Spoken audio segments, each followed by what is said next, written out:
Avariya bo'ldi. Avariyaga uchradi. Badanadan qon oqyapti. Tez yordam mashinasi kelib yuklab olib ketyapti. Yigit o'ziga kelmagan, hushiga kelmagan, hamma yoqdan qon oqyotibdi. Juda ham chiroyli ovoz bilan Qur'on tilovat qilib borardi. O'zida emas, lekin Qur'on tilovat qilyapti. Shifoxonaga olib borishdi. Shu yerda vafot etdi.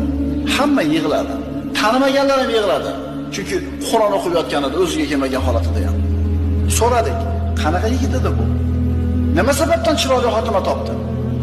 Javob berishdi, da'vat yo'lida yurgan talib ilm edi. Har dushanba roza tutar edi. Har dushanba roza tutib, qishloqdagi buvisini ziyoratiga borardi har dushanba. Ana shu ziyoratga ketishdan avval ana shu o'zi yashaydigan shaharda xayriya son tarqatadigan tashkilotlarga borar edi.